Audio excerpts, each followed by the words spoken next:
이 시간 함께 은혜 나누실 말씀은 누가복음 8장 22절부터 25절 말씀입니다. 하루는 제자들과 함께 배에 오르사 저희에게 이르시되 호수 저편으로 건너가자 하시매 이에 떠나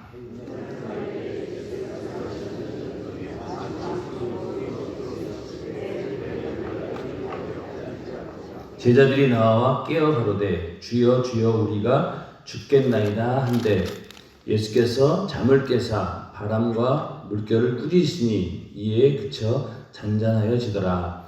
제자들에게 이르시되 너희 믿음이 어디 있느냐 하시니 저희가 두려워하고 기이 여겨 서로 말하되 저가 위기에 바람과 물을 명함에 순종하는고 하더라. 아멘.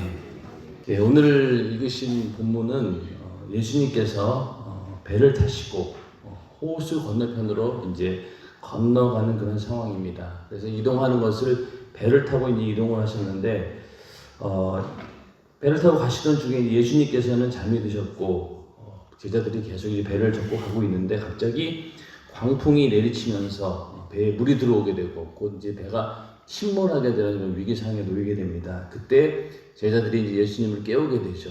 그래서 예수님이 일어나셔서 바람과 물결을 꾸짖으시니 그때 잔잔해졌다라면서 예수님께서 너희 믿음이 어디 있느냐 이렇게 말씀하시면서 또 그런 또 예수의 이적을 보면서 제자들은 도대체 저가 위기에 이런 능력과 이적을 행하는가 이렇게 오늘 본문에 말씀하고 있습니다.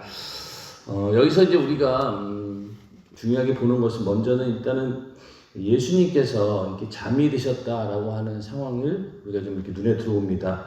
제자들도 예수님과 함께 했죠. 하루 종일 함께 쫓아다니기도 했고 또 예수님 곁에서 어떻게든 그 말씀을 들으려는 사모함도 있었을 겁니다. 그런데 정작 예수님께서 이제 그 호수 저편으로 건너가자라고 하시고 예수님을 배에 태우고 가는 동안에 예수님께서 잠을 잘 수밖에 없는 그런 상황을 만들지 않았을까라는 생각을 해봅니다. 예수님 만약에 정말로 사모하는 마음으로 예수님과 늘 함께하기를 원하고 더 예수님을 통해서 말씀을 듣기를 원하고 이랬다라고 하면은 예수님이 잘 틈이 없었을 것 같아요. 만약에 여러분들이 지금 주님이 만약에 우리 옆에 오셨다라고 하면은 우리 집에 오셨어요. 그러면은 그 예수님이 주무시도록 내비둘 것 같아요? 그렇지 않죠. 아마도 밤이 새도록, 그죠? 왜 시간이 짧으니까, 또 언제 만날지 모르니까 어떻게든 그냥 붙들고 그냥 이런 것 이것도 물어보고 저것도 물어보고 이런 식으로 끊임없이 주님과 교제를 했을 텐데 이 제자들은 예수님을 배에 모셨음에도 불구하고 그 귀중한 시간을 예수님이 주무실 수밖에 없는 그런 상황을 만들어 놓았다는 것이죠. 제자들은 아마도 자기네들끼리 대화하고 자기네들끼리 막 이렇게 서로 떠들면서 이렇게 시간을 보냈지만은 정작 예수님과는 함께하지 않은 그런 시간들이 있었다는 얘기입니다. 그러니까 예수님께서 이제 배에서 주무시게 되었죠. 우리가 신앙생활 하면서 주님을 소외시키는 그런 삶을 살 때가 많습니다. 예수님께서 우리의 삶 가운데 또 우리 안에 전혀 끼어들지 못하도록 예수를 완전히 소외시키는 그런 일들이 굉장히 많은데 가장 먼저는 우리 안에 주님과 어떤 공통 소재가 없는 그런 경우에 주님은 완전히 소외당했습니다. 예를 들어서 우리가 세상의 어떤 정력과 육신의 정력에 얽매여가지고 그것만 쫓아간다라고 하면은 그것은 주님이 원하시는 방향이 아니기 때문에 우리와 공통적으로 나눌 수 있는 그런 대화의 소재가 없는 겁니다. 또 우리가 만약에 신앙생활을 하지 않고 세상에 나가서 세상을 쫓아나간다고 하면은 모든 그 관심거리와 또 대화 내용이 전혀 주님과는 거리가 먼 그런 것들로 완전히 분리가 돼버리죠. 그러다 보면은 주님이 우리를 소외시키는 것이 아니라 우리가 은연중에 예수를 밀어내게 됩니다. 예를 들면은 이제 우리가 신앙생활 잘하다가 시험에 들어가지고 조금씩 비껴나기 시작하면은 내가 견디지 못하는 거예요. 내 안에 있는 이 악한 마귀 역사가 나를 견디지 못하게 합니다. 주님과 함께하는 것을 견디지 못하도록 해서 거북하게 만들고 불편하게 만들고 그렇게 해서 어떻게든 예수와 멀어지게 만듭니다. 시험에 들어서 믿음이 약해지고 이러다 보면은 내 안에 예수가 있는 것 자체가 불편스러운 거예요. 왜냐면은 조금만 뭐 하려고 해도 예전에는 그래도 이 신앙 양심이라는 게 있어가지고 이러면 안 되지, 이러면 이건 죄인데 이러면 안 돼, 이렇게 그런 마음이라도 있었는데 점점 그런 것들이 무뎌지고 세상으로 꽉 차게 되면은 나중에 가서는 주님과 내가 서로 이렇게 나눌 만한 공통 분모가 없는 거예요. 공통 소재도 없고 화제도 없고. 그러니까 나의 모든 관심이 주님이 원하시는 방향이 것들이 아니기 때문에 주님은 계속 소외를 당하고 완전히 무시를 당하고 우리 안에서 잠자고 계실 수밖에 없는 그런 상황이 된다는 얘기죠. 그렇기 때문에 우리는 항상 예수님과 함께하는 그런 삶을 살아야 됩니다. 그래서 가장 먼저는 우리가 구별된 삶, 그래서 주님이 늘 우리 안에 계시고 나와 함께하는 그런 삶을 중심으로 살아야 됩니다. 그리고 또 한 가지는 우리가 아까 같은 경우는 이제 우리가 예수님 받고 주님 바깥으로 나가는 그런 경우인데, 두 번째 경우에는 우리가 교회 안에 있으면서 또 내가 열심히 충성하고 또 교회 생활, 신앙 생활을 한다고 하면서도 주님을 내 안에서 밀어내는 그런 경우들이 있습니다. 주님을 더 이상 일하지 않게 하고 그건 어떤 경우냐면은 전부 다 이제 주님이 함께하지 않는 내 열심이죠. 내가 열심히 해서 이렇게 하고 내가 충성도 내가 내 열심으로 하고 또 모든 교회 활동에 나오는 모든 이런 계획이나 이런 것들도 전부 다 나의 어떤 신념이나 내 안에서 나오는 그런 지식으로 하려고 하는 그런 경우들이 있습니다. 그리고 막상 우리가 중요한 것은 예배 드리는 것, 그리고 하나님 말씀을 듣고 은혜 받는 것, 이것이 굉장히 중요한 일인데 그런 것들은 눈에 들어오지 않고 오직 교회에서 내가 이 일을 어떻게 해야 될까, 또 어떻게 충성해야 될까 이러면서 자기의 신념을 가지고 신앙생활을 하다 보면은 점점 하나님 말씀을 듣는 것이 싫어지고 또 예배 드리는 것이 불편스러워지고, 그 얘기는 다 뭐냐면은 다 바로 내 안에 있는 주님이 점점 일하시지 않고 잠들어가고 있다라는 그런 상황입니다. 그렇기 때문에 우리는 교회 안에 있고 내가 열심히 신앙생활을 한다라고 하지만은 은연중에 우리는 예수를 소외시키고 주무실 수밖에 없는 그런 상황을 계속 만들어낸다는 얘기입니다. 우리는 교회 밖에 있으나 안에 있으나 언제나 예수님이 내 삶의 중심이 되어서 모든 어떤 의사결정이나 나의 모든 삶의 그런 그 스케줄들이 주님을 중심으로 진행이 되어야지, 만약 그렇게 되지 않으면은 오늘 읽으신 본문대로 배에서 예수님을 우리가 함께 하고 있으면서도 예수님이 잠들 수밖에 없는 그런 상황으로 만드는 것. 그래서 예수를 소외시키고 고립당하게 만든다. 근데 결국은 그것이 우리가 예수님을 소외시키고 고립시키는 것이 아니라 우리가 그 생명에서 벗어나게 되는 거죠. 그러다 보면 결국 거기서 떨어져 나가게 됩니다. 그래서 우리가 교회 내에서 충성하는 것도 중요하고 내가 맡은 어떤 그 직분을 감당하는 일도 중요하지만은 그거보다도 더 중요한 것은 내 안에 계신 주님과 늘 교제하는 그런 삶이 중요합니다. 그래서 항상 우리가 하나님 말씀을 듣고 은혜 받고 또 기도를 통해서 늘 하나님과 친밀한 교제를 해서 그런 관계 형성을 계속해서 해놓는 것이 중요합니다. 그게 없으면은 우리의 모든 충성과 또 우리의 모든 수고가 어떤 나의 신념, 내가 이렇게 열심히 해가지고 하는 그 열심이지 절대로 주님이 함께하는 그런 열심이 아닙니다. 그렇기 때문에 항상 끊임없이 교제하며 함께하는 그래야지만이 우리의 신앙이 견고해집니다. 만약에 그렇지 않고 예수를 자꾸 몰아내게 되면은 결국 어떤 현상이 일어나냐면은 외부에서 또 내부에서 끊임없이 이런 어떤 광풍과 같은 이런 혼란이 오고 또 시련이 오고 또 여러 가지 고난이 닥치게 됩니다. 그런 가운데서 이제 고난이 닥치게 되면은 거기서 넘어지면은 영원히 주님과 분리되는 것이고, 거기서 다시 우리가 믿음을 가지고 일어선다라고 하면 기회가 있겠지만은 완전히 예수님께서 내게 멀어져 가지고 내가 완전히 떨어져 나가서 그 시험을 이기지 못한다라고 하면은 결국은 우리는 그 믿음에서 또 예수에서 끊어지는 그런 비참한 자가 되고 맙니다. 예수를 일하시게 하는 그런 믿음, 내 안에 있는 예수를 끊임없이 일하시게 하는 그런 믿음으로 승리하는 삶을 살기를 주님의 이름으로 축원합니다. 기도도 요한계시록에 보면은 우리 성도들이 기도하는 것을 천사들이 대접에다가 담아가지고 계속해서 이제 항아리에 담아서 이제 올라갑니다. 올라가서 이제 계속 기도를 상달시키고 또 응답을 가지고 또 내려오고 이렇게 하는 것이 이제 영적인 역사가 그렇게 기도 가운데 있는데, 우리가 만약에 기도하지 않고 또 주님과의 교제가 끊어지고 그렇다라고 하면은 천사가 할 일이 없다는 얘기죠. 그 얘기는 결국 뭐냐? 주님께서 우리를 통해서 할 일이 없다는 얘기입니다. 그러면 그냥 아무 하는 일 없이 천사는 계속해서 그냥 뭐 놀고 있는 것이고, 그러다 보면 우리 인간적인 생각으로 이러지 않겠습니까? 노는 천사 하나님께서 그냥 두시겠어요? 쟤는 여기서 계속 놓으니까 안 되겠다. 저 천사는 다른 데다 붙여야 되겠다. 이러지 않겠습니까? 그렇기 때문에 우리는 끊임없이 천사가 쉬지 않고 일할 수 있도록 기도하고 그 얘기 결국 뭐냐? 주님께서 끊임없이 우리를 통해서 일하신다라고 하는 얘기입니다. 이사야서 62장 6절에 7절에 보면은 그로 쉬지 못하시게 하라 이런 말씀이 있습니다. 하나님으로 하여금 쉬지 못하게 하라는 거죠.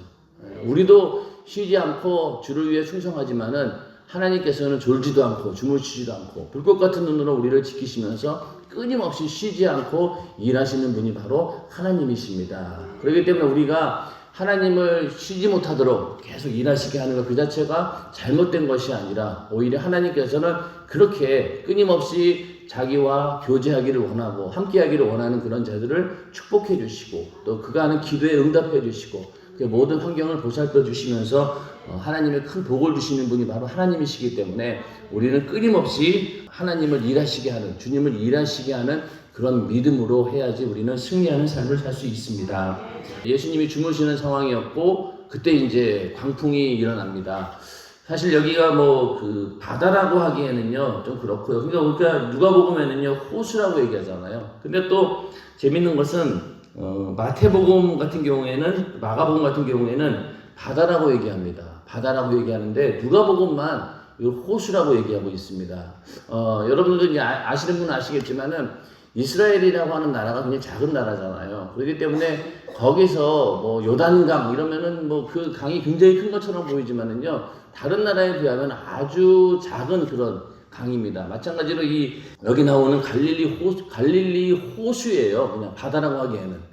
근데 이 이스라엘 사람들은 자기네를 중심으로 모든 세계를 이렇게 보고 있기 때문에 이스라엘 관점에서는 자기는 이게 엄청나게 큰 바다인 거예요. 그러나 객관적으로 다른 나라에 비교해 봤을 때는 이 갈릴리는 바다라고 하기에는 그렇고 호수에 불과합니다. 그래서 누가복음은 이제 호수라고 얘기하고 있는 거죠. 그래서 이제 그런데 거기서 이제 광풍이 일어나가지고 배가 뒤집어지는 물이 막 들어온다는 얘기는 그건 뭐예요? 침몰할 수 있는 위기에 이제 처하게 되었다는 얘기죠. 제자들 가운데는 아주 노련한 그런 어부들도 많았을 텐데 이게 속수무책인 거예요. 방법이 없어요. 이게 배가 침몰하게 되는 그런 상황입니다. 그러면서 벗어날 방법이 전혀 없자 그제서야 이제 주여 주여 우리가 죽겠나이다 라면서 다급하게 예수님을 막 깨웁니다.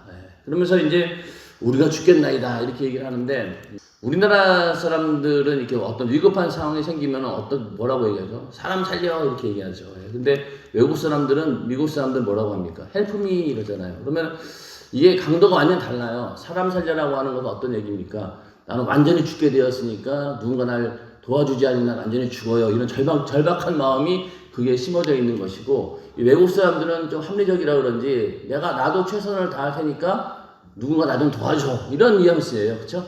그러니까 우리나라 사람들은 어떤 면에서 하나님과의 관계에서 신앙적인 면에서는요 굉장히 타고난 민족이에요. 원래 민족성 자체가 똑같이 고난에 처했을 때 사람 살려 난 완전히 죽게 되었어요 살려주세요 이런 마음이 하나님께도 있다는 얘기죠. 그래서 우리나라 사람들이 이렇게 신앙이 뜨겁고 하나님과 관계가 잘 되는 이유가 바로 우리 가운데 어떤 절망적인 상황에 있을 때 우리는 완전히 죽게 되었습니다. 살려주실 분은 하나님밖에 없습니다. 이런 간절한 외침이 우리 속에 터져나온다는 얘기죠. 근데 만약에 내가 조금이라도 능력이 있고 뭔가 좀 할 수 있다라고 생각하는 사람들은 나는 내가 이만큼 할 테니까 내가 90을 할 테니까 당신이 10만 도와줘.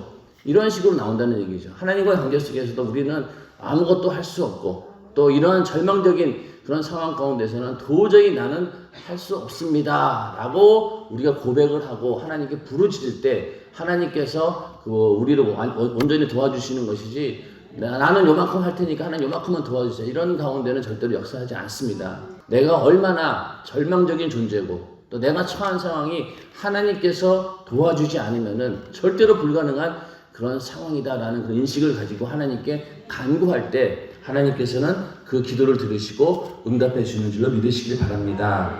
그래서 이제 제자들은 굉장히 다급하게 주여 주여 우리가 죽겠나이다 이제 곧 죽습니다라고 이제 막 예수님을 깨우게 됩니다.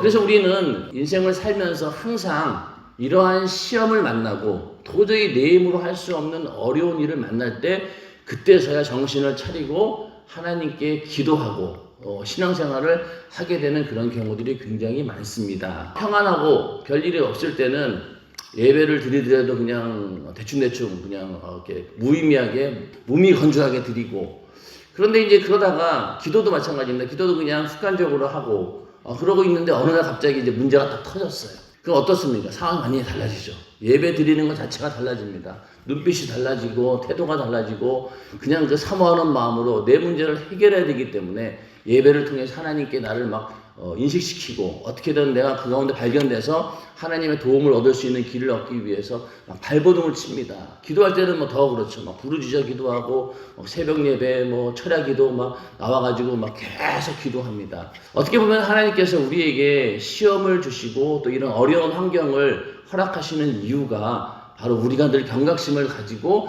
하나님께 나아오기를 원하는 마음에서 어떤 경우에는 그런 고난을 허락하신다라고 저는 믿습니다. 만약에 여러분들에게 그런 고난이 없고 이런 광풍이 일어나는 역경이 없다라고 하면 어떻게 되겠어요? 아마 신앙생활 대충대충 할 거예요. 인간은 그렇게 되어 있어요. 그런데 가끔가다 이렇게 일이 터지고 이러다 보면은 끊임없는 그 고난 가운데 우리는 정말로 경성해서 깨어 기도하게 되고 어떻게든 하나님의 도움으로 살려고 합니다. 그렇기 때문에 이런 광풍을 만났을 때 하나님의 어떤 도움을 받을 절호의 기회구나, 하나님을 일하시게 하는, 주님을 일하시게 하는 절호의 기회구나라고 생각하시고 절박하게 하나님께 기도할 때 주님께서는 그 기도에 응답해 주십니다. 하나님께서는 상한 갈대를 꺾지 않으시고 또 꺼져가는 심지를 끄지 않으신다라고 말씀하고 있죠. 상한 갈대, 꺼져가는 심지를 완전히 꺼져가는 것이 아니라 그때 부르짖어 하나님을 찾게 되면은 하나님께서 진리로 공의를 베푸신다라고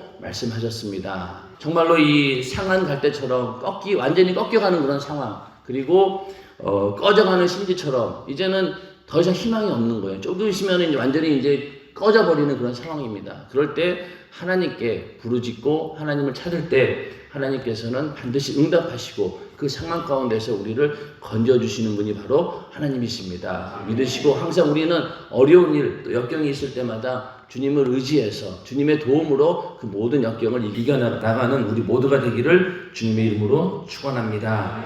그래서 우리는 항상 내 안에 그 잠자고 있는 예수를 깨워야 합니다. 우리 인간도 보면은 어떤 사람들은 우리 인간이 가지고 있는 뇌를 10%밖에는 사용하지 못한다. 만약 인간이 뇌에 있는 그런 모든 역량을 100% 발휘한다라고 하면 엄청난 일을 할 것이다. 이런 얘기를 하고 있는데 어떤 면에서는 맞기도 해요. 그런데 인간이 그러한 역량을 발휘하도록 절대로 놔두지는 않습니다. 왜냐하면 마귀 역사는요, 우리 인간에게 처음에 우리 인간을 미혹할 때 어떻게 미혹을 했습니까? 너희가 하나님처럼 될 수 있다. 선악과를 먹으면 눈이 밝아서 하나님처럼 될 수 있다. 그 얘기 결국 뭐예요? 너희도 신이 될 수 있고 너희 안에 있는 무한한 잠재력이 있고 네가 가지고 있는 그 능력만 있으면은 하나님처럼 될 수 있다 라면서 속인 게 이제 마귀 역사입니다. 그런데 실제로 선악과 먹은 다음에 어떻게 됐어요? 그렇게 되었던가요? 아니죠. 오히려 더 어두워졌어요. 영적으로 어두워지고 하나님과의 관계가 끊어지게 되면서 하나님이 주시는 지혜와 능력이 완전히 차단되어 버렸기 때문에 오히려 선악과 먹기 그 전보다 훨씬 더 안 좋은 상황, 더 못한 상황, 결국 그 영혼이 지옥 가는 절망적인 상황이 되었으니 그 예전에 비교했을 때는 전혀 아닌 거죠. 그러니까 마귀 역사는 거짓으로 우리 인간들을 끊임없이 속입니다. 그래서 너는 무엇이든 할 수 있어. 인간의 그 무한한 잠재력이 있기 때문에 너희는 잘만 하면은 하나님처럼 될 수 있어. 끊임없이 우리를 속이는 게 마귀 역사입니다. 그렇기 때문에 절대로 마귀 역사는 그렇게 미혹은 할지언정 절대로 우리에게 그런 능력이 나타나도록 가만두지를 않죠. 자, 여러분들 우리가 자녀들 공부할 때 항상 하는 얘기가 있잖아요. 얘는 머리는 좋은데 노력을 안 해요. 공부 못하는 이유가 머리가 나쁘지는 않는데 공부를 안 하는 거예요. 그건 결국 뭐예요? 공부를 하려고 책상에 앉으면은 딴 생각이 생겨가지고 잡생각 때문에 집중을 못하는 거예요. 그러니까 앉아있지 못하는 거죠. 결국은 머리는 좋은데 공부는 못하는 거예요. 마찬가지로 우리가 살면서도 정말로 우리 역량을 최대한 발휘하고 싶지만은 마귀 역사는 가만두질 않습니다. 하나님 말씀대로 뜻대로 신앙생활도 잘해보려고 하지만은 이 마귀 역사가 가만두질 않아요. 뭔가 좀 해보려고 하면은 이런 생각 저런 생각으로 해서 막고 또 여러 가지 환경을 통해서 또 내 안에서 여러 가지 일어나는 육신의 소욕, 정욕 이런 것들로 인해서 우리가 하나님 말씀대로 살지 못하도록 계속 방해합니다. 절대로 우리 인간은 하나님과 함께하지 않고는, 주님과 함께하지 않고는 우리의 능력을 최대한 발휘할 길이 없습니다. 많은 세상 사람들은 그걸 속고 있는 거죠. 하나님 없이도, 그렇죠? 하나님 없이도 인간 스스로 무언가 할 수 있다라고 믿는 그런 신념이 꽉 차다 보니까 절대로 그들은 예수를 믿지 않습니다. 왜? 자기 자신을 믿는 것이죠. 그러나 우리는 어떻습니까? 우리는 할 수 없어요.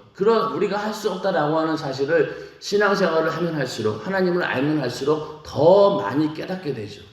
이건 내가 안 되는 일이구나. 나는 할 수 없구나. 그러면서 점점 내가 할 수 없는 분량만큼 하나님을 의지하게 되는 것이죠. 그러니까 내 안에 잠자고 있는 예수를 깨우는 것이 중요한 것이지, 그럴 때 우리 안에 있는 모든 영향도 그만큼 커지는 것이죠. 빌립보서 4장 13절에 보면은 내게 능력 주시는 자 안에서 내가 모든 것을 할 수 있느니라. 이 성경 구절을 오늘날 제일 좋아한다라고 합니다. 이게 굉장히 좋잖아요. 그렇죠? 내게 능력 주시는 자 안에서 내가 모든 것을 할 수 있느니라. 이 말씀 한마디면은 당장이라도 뭔가 할 것 같은 그런 느낌이 드는데, 사실은 사도 바울이 이 얘기를 한 것은요, 어떠한 고난이 온다 할지라도 내가 그 고난을 이겨낼 수 있는 능력이 나에게 있다. 그 능력을 주시는 분이 바로 주님이시다. 이 얘기입니다. 그러니까 최고의 능력이 뭐예요? 고난에 처했을 때 그것을 이겨낼 수 있는 힘, 그것이 우리에게 주시는 최고의 능력입니다. 그러니까 예수님께서도 이 땅에 오셔서 십자가에 달려 죽으시고 고난 받으시고 죽으시는 것, 그것이 엄청난 능력인 거예요. 그 능력으로 인해서 어떻게 되었습니까? 마귀의 권세가 무너지고 우리 인류는 그 능력으로 인해서 다 구원을 받게 되었죠. 그런 것처럼 이 고난에 처하는 능력이라고 하는 것은 대단한 것이죠. 우리가 예수를 믿는다고 당하는 고난, 또 수많은 핍박과 어려움들, 이런 것들로 인해서 그 고난을 견뎌내면은 어떤 게 있습니까? 죽은 다음에 영원한 천국에서 큰 어떤 상급이 있고 면류관이 있지 않습니까? 그렇기 때문에 그 고난 자체가 정말로 큰 능력이라는 얘기죠. 왜냐하면은 사도 바울이 받는 고난은 자기는 그렇게 고난 받지 않아도 돼요. 왜냐하면은 비천에 처할 수도 있고 또 풍족함에 처할 수도 있고 자기가 맘만 먹으면은 그런 고난을 피할 수도 있었습니다. 그럼에도 불구하고 사도 바울이 고난을 자처해야 된 것은 그 고난 가운데 있는 영광이 더 크기 때문에 사도 바울은 부유한 것보다는 비천한 것을 택했고 또 부유한 것보다는 가난을 택했고 어떻게든 하나님 말씀대로 그 고난의 길을 택했던 것. 그래서 그 말을 한 거죠. 내게 능력 주시는 자 안에서 내가 모든 것을 할 수 있느니라. 이 얘기는 우리가 이 땅에서 잘 먹고 잘 사는 일에 육신의 정욕을 채우는 일에 하나님께서 우리에게 이런 능력을 주신다라는 얘기가 아니라 주의 뜻대로 하나님 말씀대로 살아가는 일에 부족함이 없도록 우리에게 능력을 주신다라고 하는 이야기입니다. 그래서 늘 우리 안에 예수가 있다. 그러나 그 예수가 지금 잠을 자고 있느냐 아니면 나와 함께 일하시고 있느냐 또 하나님의 뜻대로 그 예수께서 일하시고 있느냐 이것을 우리는 항상 점검해 보면서 만약에 잠자고 있다 주무시고 있다라고 하면 우리는 빨리 깨워야 됩니다. 그래서 환란이 오기 전에 광풍이 일기 전에 우리는 항상 주님을 깨워서 주님과 함께하는 그런 삶을 살아야지만이 그런 어떤 어려운 일을 당하지 않고 우리는 늘 승리할 수 있습니다. 그래서 예수님께서는 이제 이렇게 해서 일어났어요. 주무시다가 일어나셔가지고 제자들이 막 깨우니까 거기다 어떤 얘기를 하시냐면은 너희 믿음이 어디 있느냐 이렇게 물어보십니다. 그 얘기는 결국 뭐냐? 너희 믿음이 어디 있느냐? 과연 너희가 이 믿음이라고 하는 것을 어디에 기준을 두고 있느냐라고 하는 거죠. 왜냐면은 예수님께서 제일 먼저 22절에 호수 저편으로 건너가자 이렇게 말씀을 하셨어요. 그러니까 예수님께서는 하나님의 아들이고 전지전능하신 그런 하나님이시잖아요. 그렇기 때문에 이미 호수 저편으로 가자라고 말씀하실 때는 그 말씀은 이미 이루어진 겁니다. 그러니까 만약에 제자들이 그런 어떤 절대적인 믿음이 있었다라고 하면은 예수님께서 가자고 했고 이미 건너가자라고 말씀하셨기 때문에 우리는 분명히 거기를 호수를 건너갈 수 있어 라는 그런 믿음이 있었다라고 하면 이렇게 당황하지 않았을 겁니다. 그런데 그들에게는 그런 믿음이 없었던 거죠. 금방 죽게 되었구나. 그러다 보니 내 안에 그 배에 예수님이 타고 있다라고 하는 사실도 모르게 되고 예수님께서 먼저 하신 약속의 말씀도 다 잊어버리게 된다는 얘기죠. 근데 이게 우리 인간의 본성입니다. 그래서 우리는 항상 어떠한 상황 가운데 있다 할지라도 우리의 어떤 환경이나 우리의 지식이나 또 우리가 가지고 있는 정보, 이런 경험, 이런 것들에 의존할 것이 아니라 우리는 항상 어디에 의존해야 됩니까? 하나님 말씀, 그 약속의 말씀에 의지해서 우리는 신앙생활을 해야 됩니다. 그러다 보면은 흔들림이 없죠. 그런데 이것이 자꾸만 하나님 말씀이 아닌 다른 것에 믿음의 기준을 두게 되면은 이렇게 흔들리는 배처럼 광풍에 침몰하는 배처럼 우리는 항상 불안에 처할 수밖에 없습니다. 그렇기 때문에 우리는 항상 하나님 말씀을 중심으로 그것을 믿음에 두고 그랬을 때 우리는 견고한 믿음을 가지고 매일매일 이겨나갈 수 있는 것이죠. 우리 신앙생활이라고 하는 것은 내가 하나님 말씀을 믿을 것이냐 아니면은 내 지식, 상식, 환경을 믿을 것인가 여기에 대해서 끊임없이 투쟁하는 것이 바로 신앙생활입니다. 그 신앙생활을 계속 하다 보면 결론이 뭡니까? 이거는 하나님 말씀만이 유일한 길이구나. 하나님 말씀만이 유일한 수단이고 방법이구나 라고 인정하게 됩니다. 점점. 그래서 나중에 이제 믿음이 견고하다라고 하는 얘기는 어떠한 상황이 온다 할지라도 그 상황 가운데서 감정이나 환경이나 또 내 기분이나 이런 어떤 내가 가지고 있는 지식이나 이런 것들에 의해서 좌지우지하지 않고 늘 하나님 말씀을 기준으로 삼아서 움직이기 때문에 절대로 흔들리지 않는 견고한 믿음으로 성장하게 됩니다. 그래서 항상 우리 안에 하나님 말씀만 믿음의 기준이 되는 그런 견고한 신앙생활이 되기를 주님의 이름으로 축원합니다. 하나님 말씀을 믿는다라고 하는 것이 참 어려운 일이에요. 왜냐면은 이게 그냥 눈에 금방 보이거나 귀로 들리거나 손에 만약에 잡힌다라고 하면은 굉장히 쉬운 일인데 하나님 말씀을 믿고 그대로 가는 길에는 이게 소리도 안 들리고 눈에도 안 보이고요. 손에도 잡히지 않아요. 어떤 경우에는 완전히 하나님 말씀을 의지하고 가는 그 길이 마치 그 암흑과 같은 터널 같아요. 보이지가 않아요. 들리지도 않고. 그런다 할지라도 우리는 어떻게 해야 됩니까? 하나님 말씀을 끝까지 의지하고 믿고 나갈 때 결국은 그것이 암흑 같은 터널인 줄 알았는데 그 터널 너머에 뭐가 있습니까? 하나님께서 예비하신 큰 영광이 있지 않습니까? 지금 우리가 하나님 말씀이 맞아. 이 말씀대로 내가 가야 돼. 라고 일단 발을 내딛었어요. 그런데 발을 내딛었지만은 아무리 봐도 이것이 온전한 길 같이 보이지 않는다는 얘기죠. 제자들도 마찬가지예요. 예수님과 함께 있고 예수님께서 이제 예수님을 깨웠어요. 그런데 예수님께서 어떻게 하실지에 대해서는 아직 몰라요. 그런데 예수님께서는 어떻게 합니까? 바람과 바다를 꾸짖으면서 잔잔케 만드시는 거죠. 전혀 우리가 예상치 못했던 그런 방법으로 일하시는 분이 바로 하나님이십니다. 그러니까 우리도 이 절벽 같은 상황, 깜깜하고 이렇게 어두운 그런 상황 가운데 있을 때 우리는 몰라요. 하나님께서 어떻게 역사하실지. 그런데 그 터널을 지나가면서 하나님 역사를 체험하게 되면은 야, 이렇게도 역사하시는구나. 그러면서 우리는 하나님에 대해서 또 알게 된다는 얘기죠. 그렇기 때문에 이런 일들이 이제 반복이 되다 보면은 어떠한 상황 가운데 온다 할지라도 이것이 칠흑 같은 어둠이고 도저히 출구가 없는 그런 완전히 막다른 길처럼 보일지라도 하나님께서는 일하신다라고 하는 그 믿음만 있으면은 언젠가는 그 터널을 뚫고 나가서 나중에 보면은 야, 이게 하나님께서 이렇게 역사하기 위해서 이런 일이 있었구나라는 그런 간증을 하게 됩니다. 그렇기 때문에 우리는 항상 이 말씀에 의지하는 그런 신앙을 가져야 됩니다. 그래야지만이 우리의 신앙이 견고해지는 것이죠.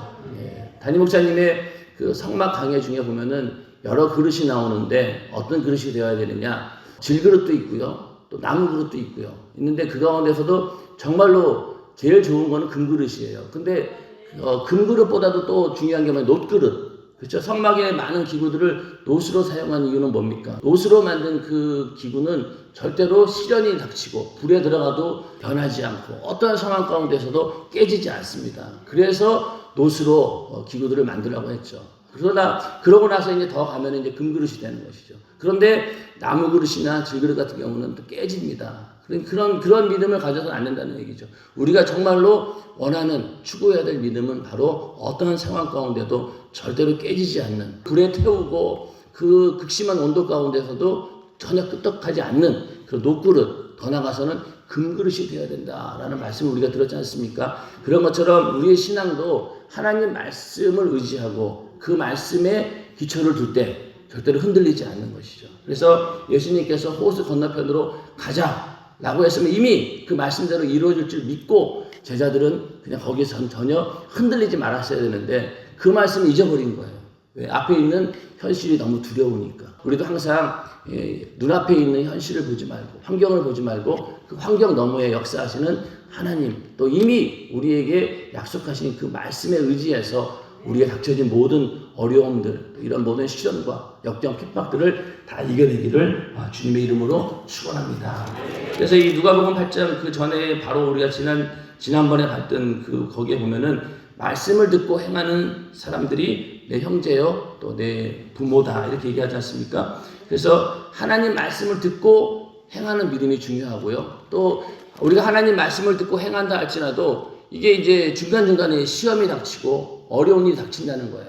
그럴 때 그런 환경까지도 이겨낼 수 있는 믿음이 우리에게 있어야 된다라고 점점 믿음에 관해서 말씀을 하고 있습니다. 그래서 우리는 먼저 하나님 말씀을 듣고 내가 이 말씀대로 행동해야 되겠다라고 하는 그 믿음이 있어야 되고요. 그 믿음을 이루기 위해서는 어떠한 환경, 어려움이 온다 할지라도 거기서 흔들리지 않는 그런 견고한 믿음을 가져야지만이 우리는 하나님 말씀을 우리의 삶 가운데 이룰 수 있습니다. 오늘 하루도 우리에게 주어진 모든 환경이 정말 이 광풍처럼 도저히 내가 감당하기 어렵고 또 아무 하나님의 음성도 들리지 않고 칠흑 같은 그런 어둠이라 할지라도 끝까지 우리가 하나님 말씀을 믿고 주님이 일하신다라고 하는 그런 믿음으로 승리하는 오늘 하루가 되시기를 주님의 이름으로 축원합니다. 또 우리가 가지고 있는 모든 어려운 문제들이 다 기도 응답을 통해서 이루어지기를 주님의 이름으로 축원합니다. 내 안에 있는 예수가 늘 제한 없이 일하는 그런 삶이 되기를 주님의 이름으로 축원합니다.